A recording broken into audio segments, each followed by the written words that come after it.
What's up, guys? Welcome back to another episode of Bree Talks MMA.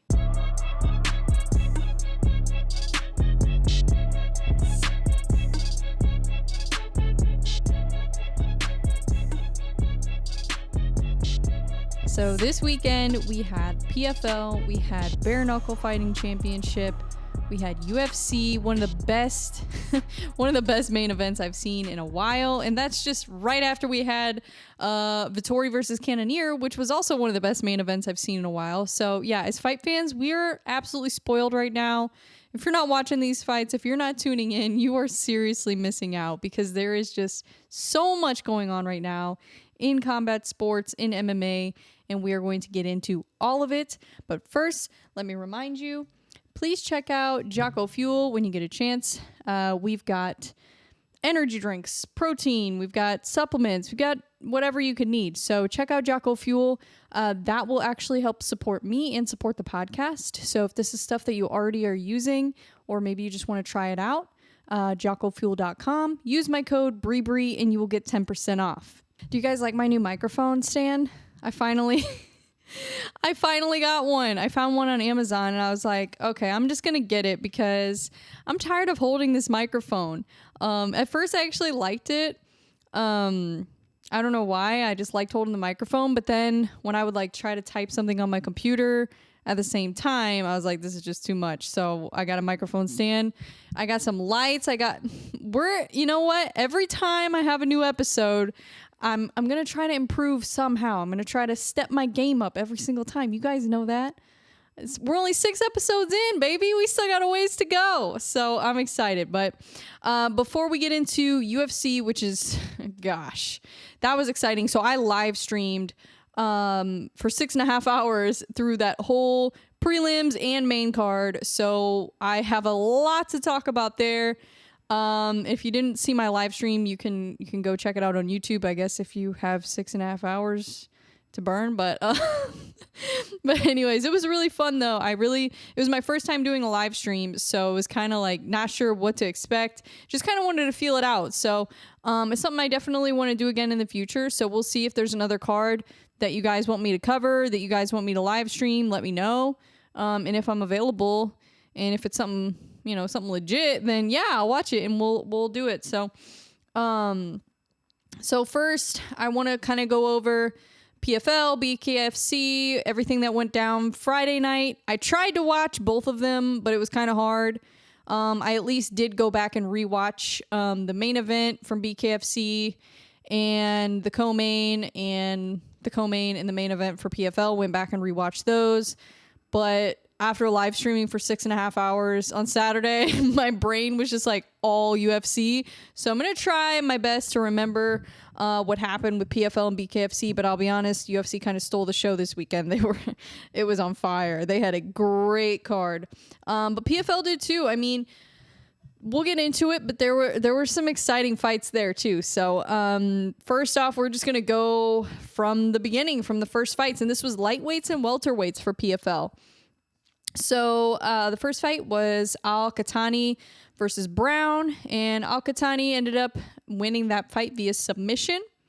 Zurcher defeated Bardsley via TKO. And then it was Al-Salawi versus Renfro. That was also a knockout, actually, for Renfro. So he ended up getting the victory there. And then Miranda versus Martinez. Miranda ended up winning that fight via decision. Schulte via Manfio. That was a decision win for Schulte as well. Leal, he ended up knocking out Taylor, so that was a good one. And then Clay Collard versus Stevie Ray. What an exciting fight. Clay Collard ended up getting the TKO in that one. And Stevie Ray actually ended up retiring, so kind of bittersweet. It was a great win for Collard, but kind of sad to see Stevie Ray retire. I haven't really watched a whole lot of him because obviously PFL is kind of new to me, but I liked what I saw, and he just seems like a really cool guy and a great fighter. You know, just because a fighter doesn't win a fight, that doesn't mean they're not great. You win and you lose in this sport. So, but it's good to see, a fighter retiring, and it's not they just keep fighting. I've talked about this before, where they just keep going and keep going and keep going because they got to make money. Or maybe they just They just want to get another win.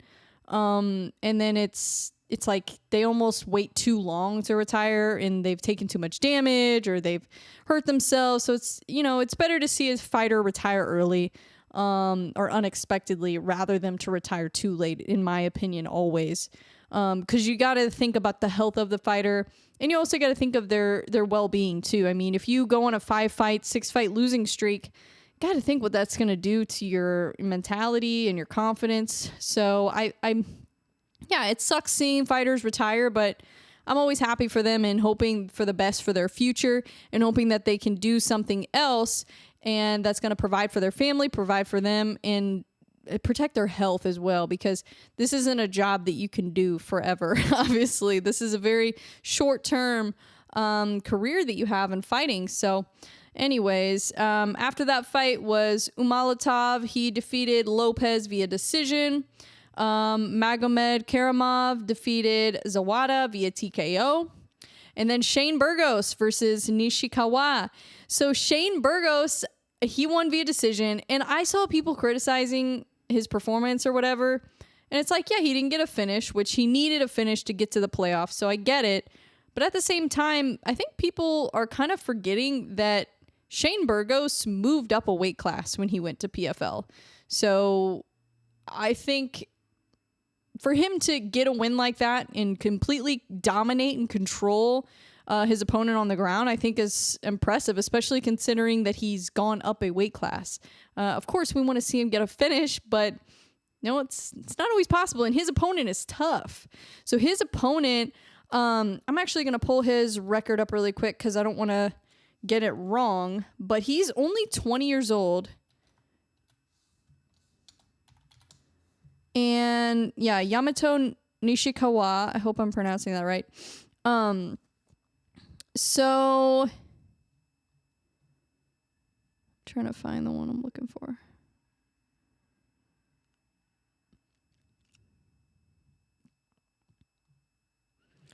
Yeah, he has a record, where is it? Of 21-5, and he's 20 years old. Okay, he's from Japan.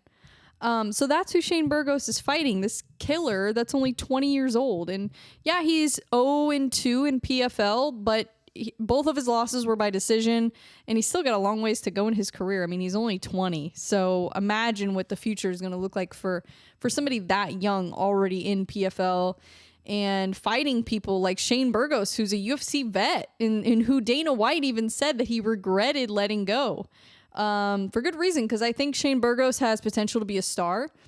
And yeah, I mean, anybody criticizing his performance, it's like he was trying to get the ground and pound win. Like, he was trying to finish his opponent. It's just, it wasn't happening. I mean, that kid was tough. So what are you going to do?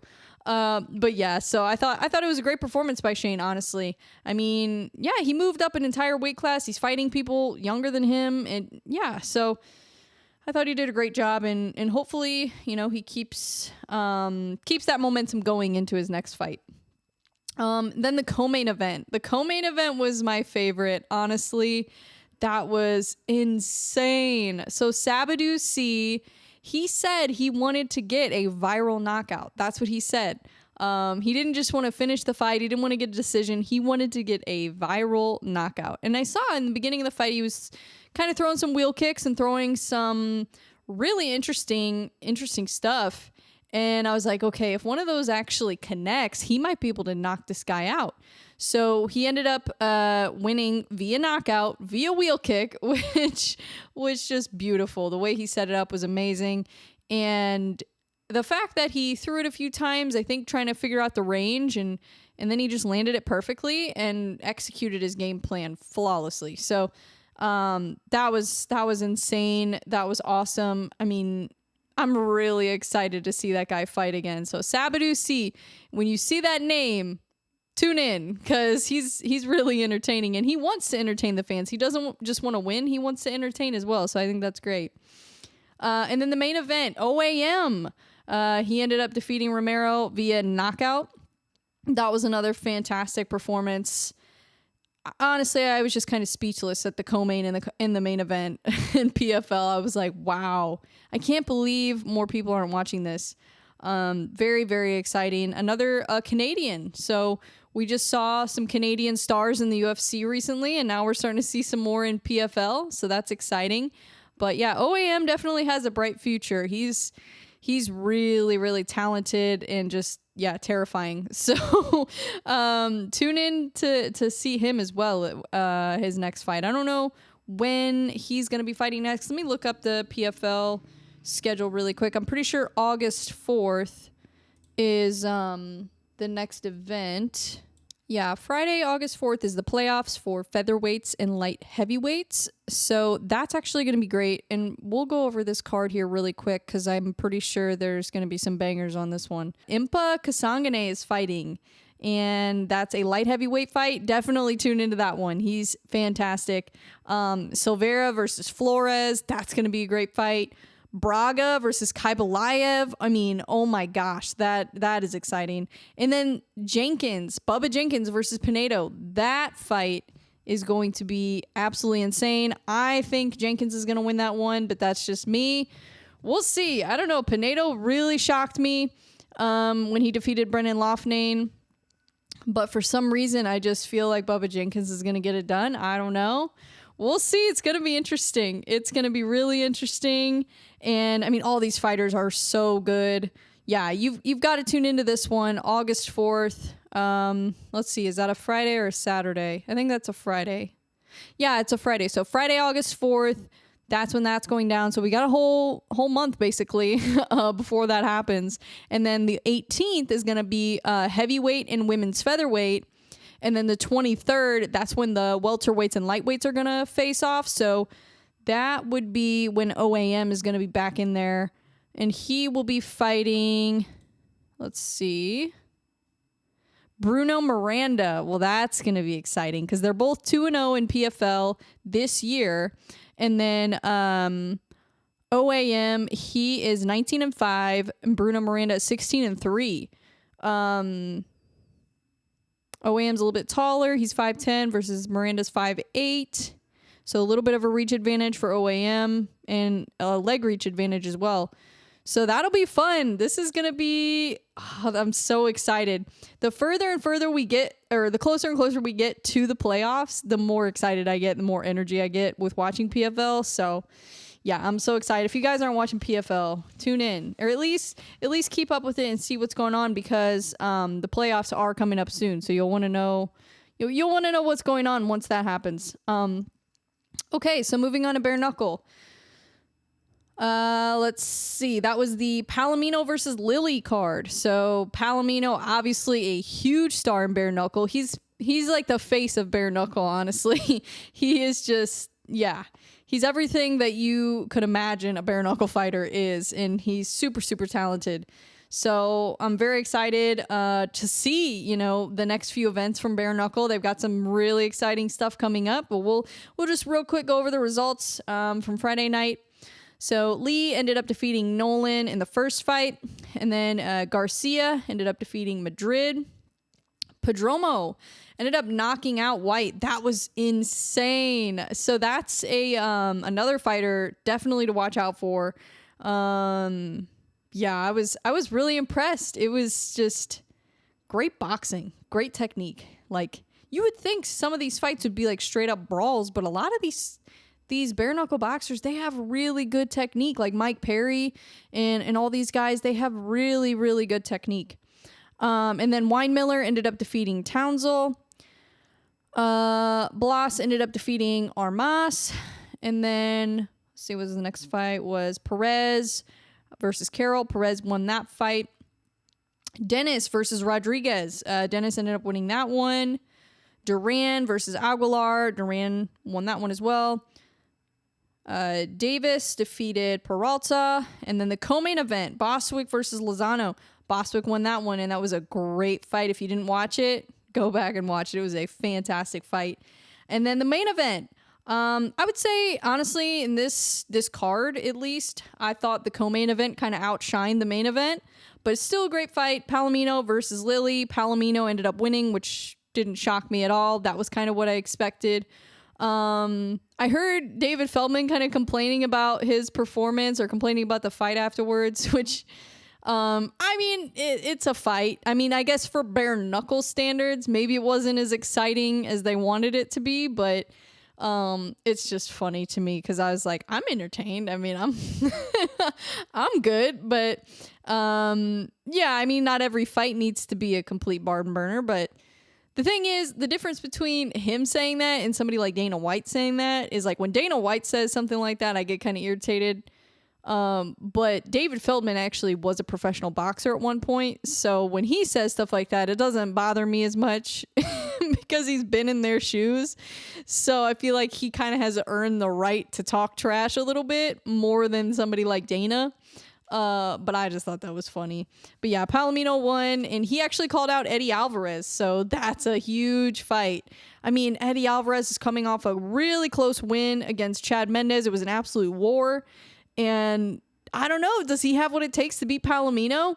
Because you got to think, this isn't really Eddie's world. This is Palomino's world. So if Alvarez can continue his momentum from his win over Chad Mendes, then I think he does have what it takes to beat Palomino. But the thing is that this is Palomino's game. This is his world. So it's kind of like Alvarez is stepping into his world a little bit. So it'll be interesting to see how that fight plays out. I have no idea who's going to win, but if I had to put money on it, I'd probably pick Palomino just because he has more bare knuckle experience. But the thing is Alvarez is tough, and he's a great fighter in both MMA and in boxing. So, yeah, I don't know. I wouldn't be surprised if Eddie Alvarez was able to pull that off, but I have no idea who's going to win. I'm not even going to try to predict it because every time I try to predict fights, I end up being wrong. So, speaking of predictions, I ended up doing some predictions this weekend, which I hate doing, but I did it anyways to make it more fun for the live stream. I think I got like half of them right and half of them wrong. So whatever. you can't get them all right. But so let's get into that. Let's get into UFC because UFC was insane this weekend. It was insane. So Saturday night, or well, Saturday morning really, because it started at 10:30 a.m. was UFC on ABC 5. So it was Emmett versus Topuria was the main event. Whew, we got a lot to discuss here. So let's start with the first fight, Cedriques Dumas versus Cody Brundage. So Dumas ended up winning that fight via unanimous decision. He pretty much controlled Cody Brundage on the ground the entire time. Didn't really get in he didn't really get Cody into any sort of real danger with like a submission attempt or ground and pound. But he did do enough to clearly dominate the fight and win the fight. So I thought it was probably a good decision for his debut, not to take too many risks or get too wild. Because when I was first watching it, I'm like, okay, is he going to try to finish this fight or what is he doing on the ground? Because it seemed like he was just kind of trying to control him, and I don't know, but then kind of over the weekend when I thought about it a little bit more, I'm like, okay, well, it's his debut and he's facing Cody Brundage, who's no joke. So for him to take any sort of risk would kind of be silly. Going into your debut, I think it's probably smarter to do what he did and secure the victory so you can get a UFC contract and actually kind of make this thing happen. So I thought it was smart, but at the same time, the UFC, they like exciting fighters. They like people who are going to make the crowd go crazy. So I don't know. It's like, do you try to get the win and do whatever it takes to secure the victory, or do you try to entertain the crowd? I don't know. Because sometimes you try to entertain the crowd and you end up losing the fight. And we saw that with a couple fights on this card. So the fight after that was Jack Jenkins versus Jamal Emmers. That was an interesting one. So I said before the fight, I thought that Jack Jenkins was going to win, but I said that right after saying that Jamal Emmers is the better fighter. So it was actually really interesting how this worked out. My prediction was pretty much 100% accurate because I said, I have a weird feeling Jack Jenkins is going to win. I don't know why, but I have a feeling he's going to win. And it's because Jamal Emmers got robbed. That's why he won. Now, I'm not going to go off and say this was like a complete robbery, but I think it was, I think Emmers won. I think Emmers won the fight, and I picked Jack Jenkins to win. But I also picked Jack Jenkins to win knowing that Jamal Emmers is the better fighter, and I think he proved to everybody that he is the better fighter. But the judges, I don't know. I don't know what the judges saw that made them pick Jack Jenkins to win that fight. I'm not sure. But in my opinion, I thought Jamal Emmers won. I could see how they would maybe score it for Jack. But I'm not sure. I don't know. Maybe the first round was close, but I thought Jamal Emmers won the fight, but that's just my opinion. Let me know what you thought about that fight. Did you think Jack Jenkins won, or did you think Jamal Emmers won? Let me know in the comments. Chepe Mariscal, hopefully I pronounced that right. He ended up defeating Trevor Peek. Holy crap. That fight was absolutely nuts. So I thought that was going to be fight of the night. I mean, we were only 3 fights in, and it was just complete insanity. I mean, it was an amazing fight. Just nonstop action. Nonstop. They were swinging and banging, and they were, it was just insane. It was insane. There was grappling, there was striking, there was everything. But I think Trevor Peek took a little too much risk in that fight. I think, I think he was just kind of swinging for the fences a little bit too much, and Mariscal capitalized on that and ended up winning via decision. It was very clear that he won the decision, but some of the shots that Trevor was able to take, I'm like, oh my gosh, that guy has a chin, like a crazy chin. And I fully expected that, because every time Trevor Peek fights, it's super entertaining.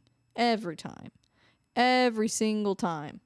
So yeah, Mariscal ended up getting the decision on that one. It was pretty clear he won, but still a very entertaining fight. Could have been fight of the night if it weren't for the main event. Could have been fight of the night. Zhalgas Zhumagulov ended up losing to Joshua Van, which kind of surprised me, honestly. It was a split decision, but I thought Joshua Van did enough to win. I thought that it was a very interesting fight, but I wasn't surprised. I don't know. I thought Zhumagulov was going to win, but once they started fighting, then I thought it was pretty clear that Joshua Van was just a little bit ahead of him. So that was an interesting fight.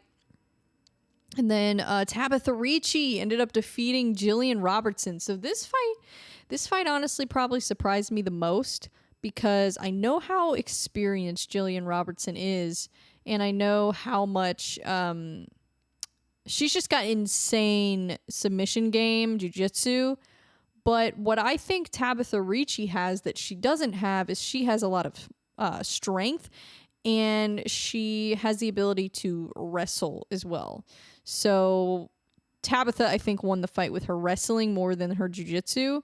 And I think that's why she was able to defeat Jillian Robertson, because it's like, you can have the best jiu-jitsu in the world, but if you can't get me to the ground, it's not going to do you any good. And even off her back, Jillian wasn't really having any success. On the feet, Tabitha Ricci was absolutely dominating her. It seemed like for every 5 punches Tabitha threw, Jillian threw 1, just from what I saw. So, she just got completely outclassed on the ground, on the feet, everywhere. Now, if they were in it like a submission-only type situation, just grappling, then maybe Jillian would be able to beat her. I do think she has maybe the better submission game, but Tabitha's got a better everything else. She's got better striking. She's got better wrestling. She's got probably a little bit more strength and power.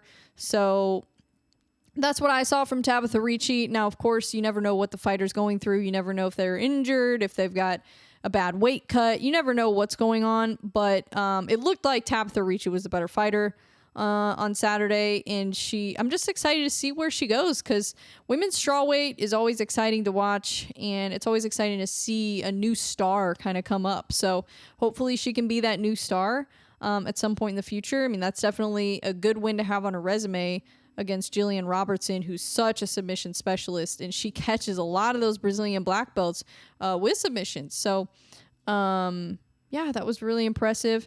And then Mateusz Rebeski, he ended up defeating Razabov via TKO. I was really impressed with him as well. He's got some insane power. So that was a great fight. yeah, that was an very impressive performance. And then after that was Randy Brown defeated Wellington Turman via unanimous decision. Randy Brown looked fantastic. He might not have gotten the finish, but he looked great in that fight. He's huge for that weight class. Yeah, it was great. It was a great performance. And then after that was Neil Magny versus Phil Rowe. Oh my gosh, this was such an interesting fight because they're like the same size. They have very similar styles. I mean, it was like watching Neil Magny fight himself almost. That's what it kind of looked like. They even kind of look similar. They have similar hairstyles. They're both really tall and long and lean. Yeah, it was just crazy. So it was a split decision. I mean, it was as close as you can get. That fight was so close. I had no idea who won the fight afterwards. I was like, I don't even know. But I figured that they would give it to Neil Magny, just because I thought maybe he was a little bit slightly ahead. But yeah, I thought they both did great. I mean, Neil Magny did what Neil Magny usually does and uses a lot of clinch, and he uses grappling to kind of control where the fight goes.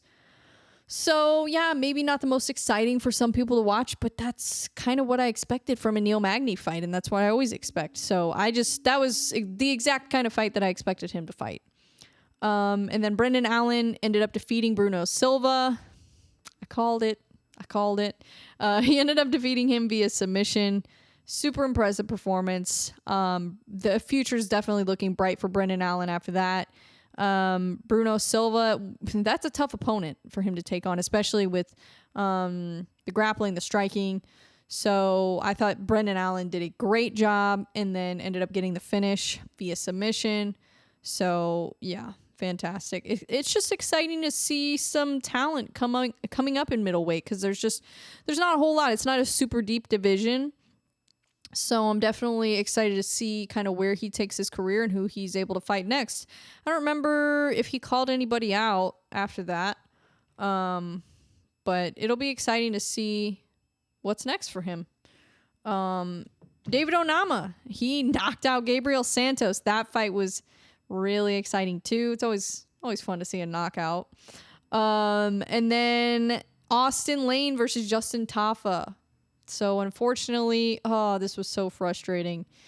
So Justin Tafa got poked in the eye with probably the worst eye poke I've ever seen. I'm not gonna lie, it was so bad I could barely look at it. His eye was bleeding, like it was so bad. Yeah, just really unfortunate because it was really early in the fight when it happened. It was in the first round, and it's like you didn't really get to see Austin Lane or Justin Tafa really showcase anything in that fight because it ended so early, and the doctor was like, yeah, I mean, we can't continue this fight. He's can't even see out of his eye, and he's still got potentially 3 rounds to go. So I'm glad they stopped it because it was a really bad eye poke. Hopefully they can run it back, or maybe Justin Tafa can get another opponent. I don't know. But I was really excited to see that fight because I was wondering if Tafa was going to be able to knock him out, but I don't know. Hopefully we'll get to see that fight, but if not, whatever. They'll figure something else out for both of those guys, but really unfortunate. And hopefully that he doesn't have any like long-term effects from that, because I mean, think about Stipe and think about Michael Bisping and some of these fighters that have had really bad eye pokes and it's affected their entire career. So hopefully that's not the case for him. Hopefully he can bounce back from it. But yeah, it sucks to see that. You never want to see a doctor stoppage and no contest. I thought they should have given him a DQ, honestly, because the eye poke was so bad. But what are you going to do? I don't make the rules. The co-main event, Macy Barber versus Amanda Ribas. Holy crap. Macy Barber surprised me, I'm going to be honest. This was not the Macy Barber that fought Miranda Maverick. This was not the Macy Barber that fought Andrea Lee. Macy Barber is on a whole nother level right now. She's like divorced Mackenzie Dern right now. She is, oh my gosh. She just looked like a monster in there. I've never seen her fight like that against a top level opponent like Amanda Ribas. I mean, Amanda Ribas is a black belt in jiu-jitsu, and I believe she's also a black belt in judo. So, I mean, I don't see I don't see Amanda Hebos doing super well in flyweight if that continues. I think maybe she's probably a little bit better in strawweight. And I don't know, that's kind of what I was saying before, is that Macy Barber, she's faced tougher competition at flyweight than Amanda Hebos has, and it shows. It really shows. I think Barber just really overpowered her. So much stronger. She's bigger than her. And yeah, I mean, I don't know. I really hope that Amanda Hebos either kind of figures it out or moves back down to strawweight, because I really do enjoy watching her fight, and I think she has a lot of potential to be a huge star. But Macy Barber looks like she might be a huge star too, and she's still pretty young. I think she's only 25. So, I mean, the sky is the freaking limit for her. So that's super exciting. TKO victory for her, so that's awesome. I'm glad it wasn't up to the judges, because the last couple times it's been up to the judges, I mean, it was a little controversial. So I'm glad she was able to put a stamp on it and just be like, hey, I won. And maybe that was her motivation, because she was tired of people saying that, you know, she didn't earn the victories that she had the last couple times. So maybe she was like, hey, let me just prove to you that I am better. I am the winner. But anyways, the main event, holy crap. That was like one of the craziest fights I've ever seen. Josh Emmett looked like a zombie. I mean, he looked like he wasn't even human, which I said the same thing about Vettori. It looked like kind of a similar fight, honestly, except, Topuria didn't really utilize, a whole lot of wrestling, which he didn't really need to. I mean, his striking looked insanely good. So, it went all 5 rounds. So it went all the way to decision. One of the judges scored it 50-42, which means that they scored a 10-7 round for Topuria, which is, I didn't even know they did that. I mean, I know there's a 10-7 round, but it's hard. It's so rare that judges use it. So on one hand, I'm like, was there a 10-7 round? I don't know. But on the other hand, it's like, maybe they should give out 10-7 rounds more. Maybe they should give out 10-8 rounds more. I don't know. I'm not sure. Let me know in the comments what you think about 10-8 and 10-7 rounds, and what criteria you think determines those rounds, or if you know what criteria determines those rounds. Definitely leave a comment, because I'm really curious as to where they came up with that 10-7 for Topuria. But anyways, super entertaining fight. Topuria's boxing is absolutely elite boxing. I would love to see him and Max Holloway get in there, and oh my gosh, it would be insane. It would be absolutely nuts, because remember, when he fought Calvin Kattar, everybody was saying Calvin Kattar is the best boxer in the featherweight division. And then Max Holloway outclassed him completely on the feet. Very similar fight to Emmett versus Topuria.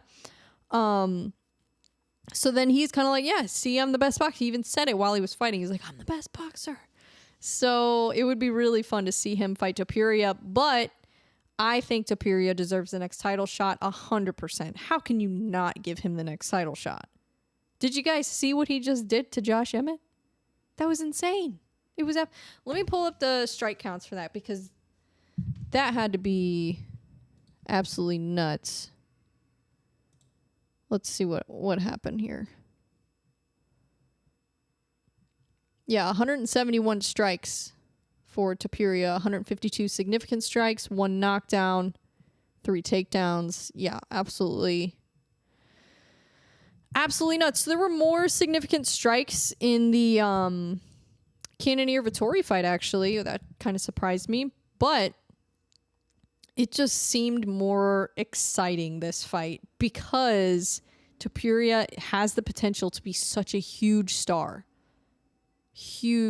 I mean, he won every round of that fight. There was not a single round where you were like, I don't know. He clearly won the first round, clearly won the second round, and then absolutely demolished Josh Emmett the last 3 rounds. So he proved not only that he can beat high-level talent, he can beat a UFC vet like Josh Emmett, but also he can go 5 rounds. He's got cardio. So I think and he showed some wrestling, he showed some striking, he has incredible boxing, insanely good footwork. He was using a lot of feints. It was genius. Honestly, what he did was genius. And I think he could have finished Josh Emmett in the 5th round. I think he could have. I think he was being a little nice because Josh Emmett he wasn't going to go down. He wasn't going to let Topuria knock him out. He wasn't going to let him finish him. So I think Topuria was just like, all right, let me just coast the rest of this round, and he didn't even coast the rest of the round. He dominated the round, but still, I think he could have done more. I think he probably could have finished him, but I think he just chose to just keep going and keep doing what he was doing and not hurt Josh Emmett too much because, he already did so much damage.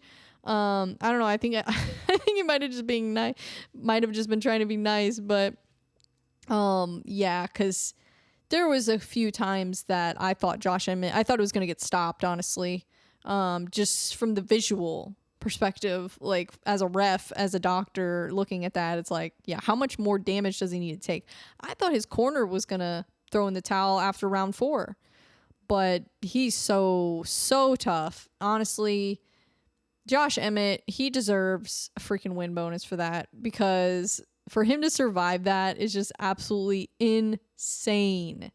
Absolutely insane he was able to survive that. So that was really exciting. But yeah, I think Topuria, he has the potential to be a huge star. I was just saying to somebody the other day that he kind of is like the Spanish, Georgian, whatever you want to call it, version. Because he's from Georgia. He represents Georgia, but I think he's from Spain. I don't know. Let me fact check that actually, because I don't want to get that wrong. Because I know he's like, he was talking to Marab while he was there. Maybe was Marab in his corner? Okay, he's from Germany, but he's Georgian and Spanish. Oh, his parents are Georgian. Okay, that makes sense. Where does the Spanish come from? Oh, he lived in Spain. He moved to Spain when he was 15. Okay, so he still lives in Spain. I see. Okay, I was trying to figure that out. I'm like, what? Is he Spanish? Is he Georgian? Is he German? I'm trying to figure this out. So he is Georgian, but he lives in Spain.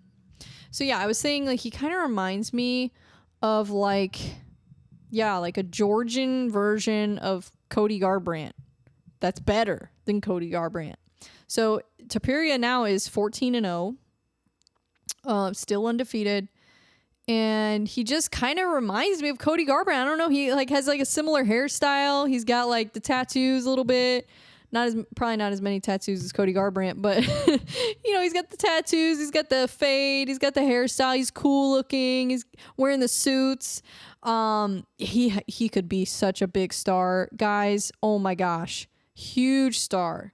There's a lot of really good fighters coming out of Georgia. A lot of really good fighters like Marab Dvalishvili. I mean, he's probably going to end up being champ, I think within the next year or two. And I think Topuria will be champ within the next year or two. We'll see. But, yeah, you got to give him the next title shot. But I think it does depend on what happens with Volkanovski and Yair, which is in a little over a week. So, or I guess... yeah, it's in like 2 weeks basically, because it's Saturday the 8th. Yeah, so it's coming up. We'll have to see what happens with that. But if Volkanovski wins, he has to fight Topuria next. He has to. And I think Topuria could beat Volkanovski. I'm not saying he will, but I think he has the ability to. I think if he puts in 100% and shows up, if that same guy shows up that beat Josh Emmett, I think he could beat Volkanovski. I think he could, absolutely.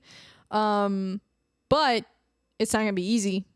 It's not going to be easy. It's probably going to be a close fight. If he wins, it's probably going to be a close fight. But I definitely could see him being a huge star in the UFC. I mean... just his potential is just through the roof. I mean, how old is he? He's only 26. Yeah, he's got so much time, so much potential. So, very, very excited to see where he goes. I hope they give him the next title shot. I hope they don't make him fight. I want to see him fight Holloway. I do. I really do. But I don't want to see him fight Holloway before he's fighting for the title, I guess is what I'm trying to say. Because let's say that Topuria can beat Volkanovski. Let's say Volkanovski ends up beating Yair, and then 2024 Topuria versus Volkanovski. Because let's be real, it's probably not going to happen this year. So let's say next year, Topuria versus Volkanovski for the title. Because I don't see any other contenders worthy of a title shot more than Topuria right now. I just don't. He's undefeated. And he just beat Josh Emmett. So yeah, no, there's no argument. There's nobody else more deserving of the title than Topuria. So let's say Volkanovski is able to beat Yair. And then let's say somehow Topuria is able to beat Volkanovski, which would be insane. Okay, so if he beats Volkanovski's probably going to want a rematch. I don't know. Let's say he doesn't want a rematch. So then they do the rematch, whatever. And let's say that Topuria beats him again. Then I would like to see him fight Max Holloway for the title. Give Holloway another shot at the belt. He's been the gatekeeper for so long. I think Max Holloway should get unlimited title shots. Just because of how many contenders and how many hype trains he has derailed. I think he should get unlimited title shots in that division and then move up to lightweight. But he would probably get destroyed at lightweight, to be honest. I don't see him being able to hang with even the top 10 at lightweight. I think that's a whole different ballgame for him. But I don't know. We'll see. Maybe he bulks up a little bit and gets, maybe his chin holds up better. I don't know. He's already got such a great chin to begin with. Can imagine if he doesn't have to cut weight, how much better it would be. So you always got to think about that. But I don't know. I think Holloway, Holloway deserves unlimited title shots at featherweight. And I think if Topuria becomes champ, that's when he should fight Holloway. And that will really solidify either Max Holloway's legacy or Topuria's legacy. That's a huge fight. If Holloway can get another win in the meantime, and if Topuria can beat Volkanovski twice, because I think he's gonna have to beat him twice before he gets to fight anybody else. Just the way that it seems like it's gone so far in that division. It seems like these guys fight like 18 times before they finally move on to a new opponent. So that's just what I think. Hopefully, they don't hold up the division too long. But if you look at right now, there's not really a whole lot of other competition for them in that division. I think all those guys just need to fight each other before we really see another title contender. So that's why I'm so, willing to let Topuria just get that title shot so easily. But it wasn't easy either. I mean, he's 14-0 and he just beat Josh Emmett. So it's like, yeah, I think he deserves it. And I don't know. There's going to be people that are like, he needs to prove himself against Max Holloway. If he can beat Max Holloway, then it's like, dude, does everybody need to fight Max Holloway? I don't think so. And I'm really more so saying that because I like Max Holloway and because I think we need to give him maybe a little bit less of a monster in his next fight. Maybe give him a chill pill for a second, until we can give him another title shot. Why do we need to keep feeding him to these absolute monsters like Arnold Allen? And he beat Arnold Allen. And Arnold Allen was supposed to be the guy to beat Max Holloway. And Max Holloway completely outclassed him. So I think Topuria versus Volkanovski would be fantastic. If Yair wins, then Volkanovski's going to want a rematch. So yeah, I don't know. But at the same time, it depends on how that fight goes. Because if, let's say Yair knocks him out in the first round, he ain't getting no rematch with Yair right away. In my opinion. If Volkanovski is able to just beat him, that's ideal for the division, I think. But there's always a chance that Yair is going to beat him. So I don't think we should count Yair out. I don't think we should count him out. I don't think we should underestimate him. But Dana White is probably like, please, Volkanovski, win this fight so I can give you Topuria. Because that's the fight we all want to see. Let's be honest. That is the fight we want to see. Volkanovski versus Topuria. Because if Topuria can beat Volkanovski, then he's going to be such a big star. Such a big star. He does not need to fight Holloway. He doesn't need to fight anybody else. He fought Josh Emmett, and he completely dominated him. So, yeah, I don't think he needs to prove himself anymore in the division. I think he's good. I think he did enough. So, and he beat Bryce Mitchell before that. So it's like, yeah, what? And didn't he submit Bryce Mitchell? I'm pretty sure.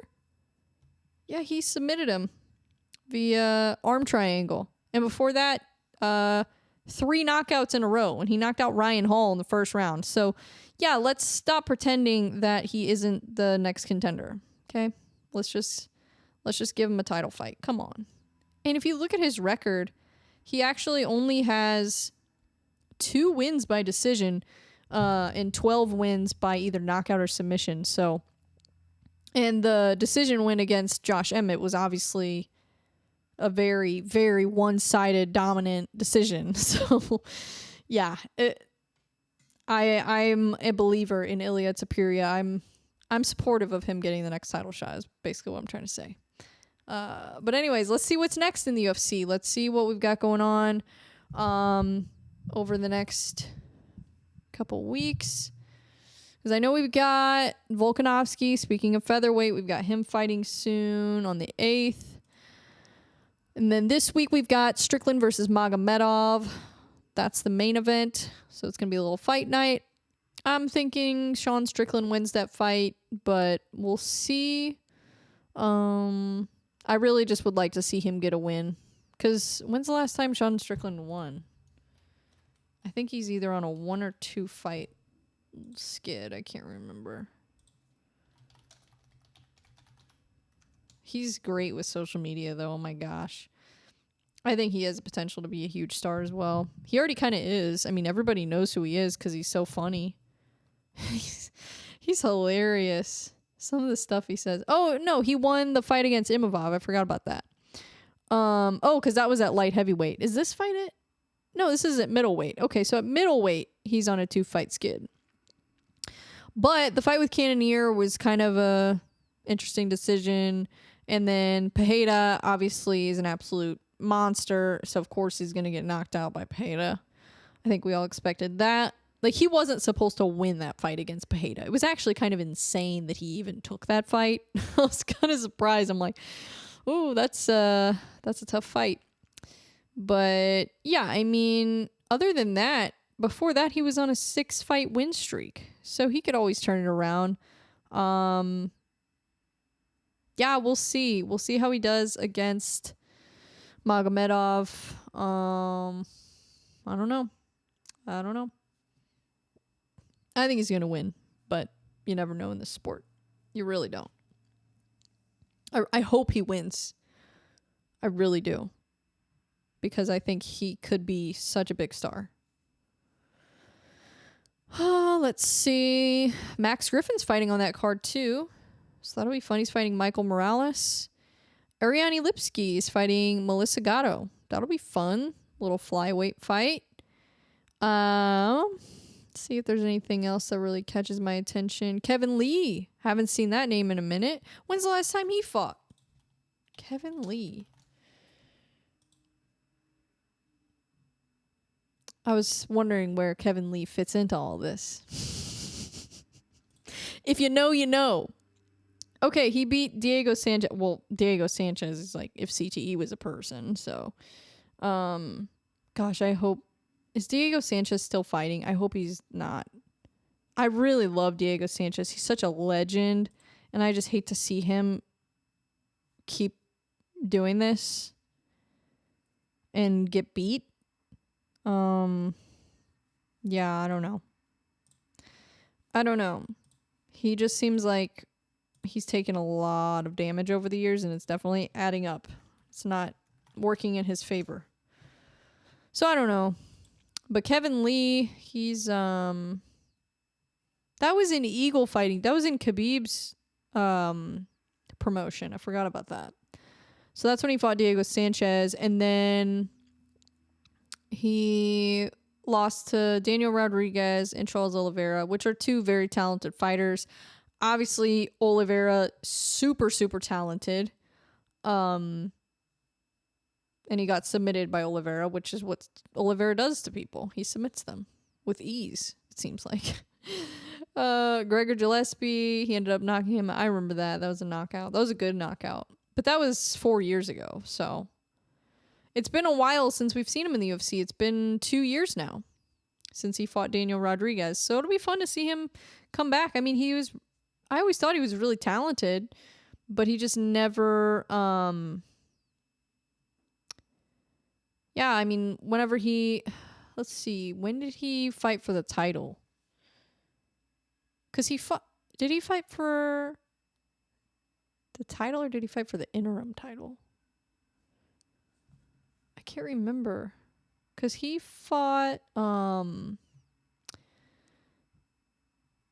it was Tony Ferguson. That was when Tony Ferguson won the interim belt. I forgot about that. Okay. Yeah, so I don't know. I don't know what's going to happen. Kevin Lee's fighting a Russian, though. They're just so good at winning. It's like, it's not even fair. So hopefully he can turn things around with that fight, but I don't know. We'll see. We will see. There's a nice heavyweight fight opening up the prelims. Romanov versus Ivanov. They're ranked number 14 and 15, so that'll be an interesting fight. And then Carol Rosa is fighting Yana Santos. That's a fun fight. Oh, that's actually a really fun fight. I'm excited for that. That's women's featherweight. I didn't even know there were still women in featherweight. Now that Amanda Nunes is gone. Because is there anybody in that division anymore? I didn't think there was. Yeah, it's not even listed on here on the rankings. You can't even see women's featherweight anywhere. There's bantamweight, but that's it. And obviously that title is vacant. Yeah, they completely deleted women's featherweight from the website. So, yeah, I didn't even know they still had people at featherweight. I thought there was like nobody in that division. Except Amanda Nunes. But fun stuff. But yeah. Exciting stuff coming up. I definitely will be tuning in this weekend to, let's see, do we have bare knuckle this weekend? Let me look. Because if we do, I'll definitely be watching that too. It was kind of hard to watch PFL and bare knuckle at the same time. That was a little rough. But I'm going to go on BKFC's website and see what we got.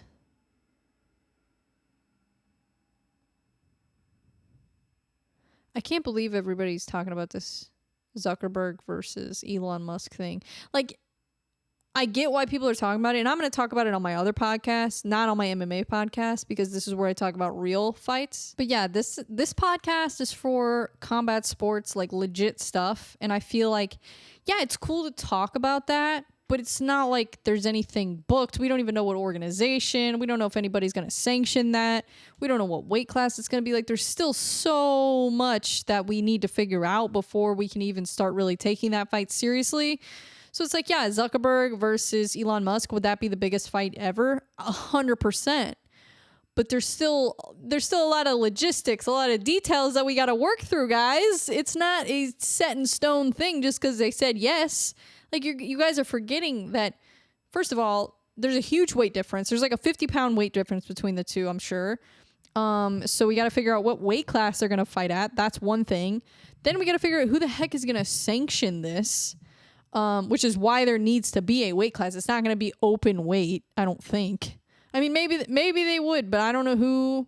I don't know where they would do it that would allow that, but I guess they're billionaires. They can do whatever they want. But yeah, there's still a lot. If they actually want this to be an official bout, like a real fight, then yeah, we need to figure some stuff out, because this is MMA. You know, this isn't a joke. You don't play fighting. Like we always say, you don't play fighting. So yeah, I mean, I'll talk about it on my other podcast, but I'm not talking about it on this one at length, because this is where I want this to be for real stuff, real combat sports. But I will talk about it on my other one, and I will give you guys my prediction on the other podcast, but not on here. Okay, you feel me? You feel me? Okay, so listen to Barbells and Bangers if you want to hear my Zuckerberg versus Elon Musk prediction. Okay? All right. Glad we established that. Also, yeah, check out my other podcast. I feel like sometimes people forget that I have 2 podcasts. So, yeah, I've got Bree Talks MMA. That's where I talk about combat sports. And then I got Barbells and Bangers, where I talk about fitness, but I also talk about lifestyle, talk about fun stuff, talk about just whatever the heck I want to talk about, pop culture, whatever. Yeah. And sometimes I have guests, sometimes I don't. Depends on what the heck I got going on. I'm going to try to schedule some guests soon, though, because I'm always so lazy about doing that. I always forget to schedule it, and then we can never figure out a time that works. And it's just like, I hate doing it. I'm going to be honest. I hate scheduling guests. I hate trying to find guests.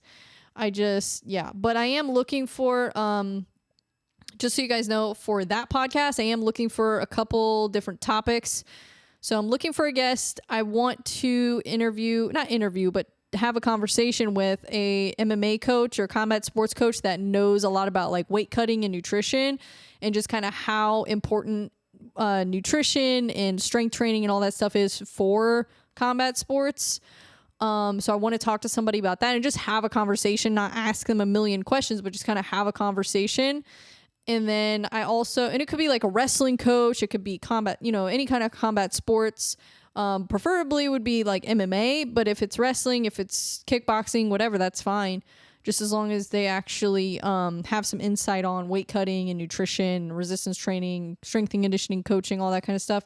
Just some insight on it, because I just want to see kind of, where that conversation goes. I want to just have the conversation of like how important it is for fighters to focus on those things, because nutrition and resistance training are things that have been really important to me.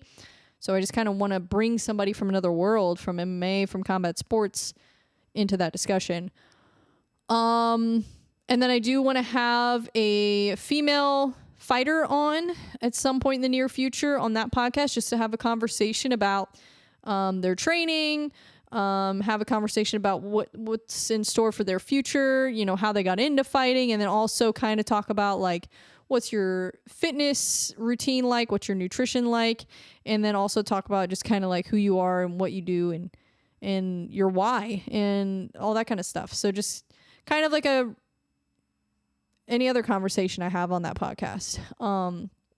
I never have any sort of like specific structure to it. I always just kind of let the conversation be open, but I also have like topics in mind that I do want to talk about. And then, yeah, or another female personal trainer, or if you're a female and you're just getting into fitness, I would like to talk to you about kind of how your journey is going and how you started it, what motivated you to start it, and all that kind of stuff. So that's what I'm looking for. So female fighter, female beginner fitness person or personal trainer, nutrition coach, whatever you want to call it. And then also a men or women's combat sports coach to talk about nutrition and strength and conditioning. So that's what I'm looking for Barbells and Bangers, because I do want to start having more guests on there and kind of have some more, just kind of spicing it up a little bit, If I don't ever have a guest on, it's probably because I'm too busy and because I didn't schedule anything. But I'm trying to get more guests on and interesting topics. Like, I don't want to just have anybody on. So, and then I have a couple other guests that I need to reschedule, so I need to get back in touch with them. But if you know anybody that sounds like that description, I am going to start ramping it up a little bit with the guests on that one. So I might start doing guests almost every week. So let me know if you know anybody, or if you yourself fit that description. Please let me know. But yeah, thank you guys so much for tuning in today. I will be back again next week. We're going to go over the UFC fight night, and then, I forgot to check BKFC. So when is the next BKFC event?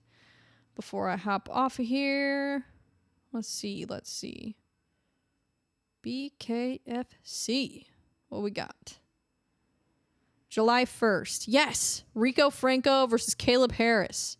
So this is in United Kingdom. So that's exciting. So they're going to be in the UK. This is a welterweight fight. Super exciting because you know who else is at welterweight is, well, no, I guess he fights at middleweight. Or no, is it cruiserweight? Does Mike Perry fight at cruiserweight? I think he does. Anyways, it's going to be fun. BKFC is always fun to watch no matter what. But anyways, thank you guys so much again for tuning in. I will see you next week. And yeah, make sure to actually tune into the fights. Make sure to watch BKFC. Make sure you watch UFC. Watch all of it. So we can talk about it. And leave me something in the comments. Kind of give me your thoughts on the main event we just saw this Saturday, and give me your thoughts on Strickland versus Magomedov. Let me know your thoughts on that main event. Let me know your thoughts on the upcoming International Fight Week, and then let me know what you thought about Emmett versus Topuria and what's next for Topuria. Am I wrong saying he needs a title shot? I don't think so. I think you should sign him up. Give him a title shot. But anyways, thank you guys so much for tuning in. I will see you again next week. Bye.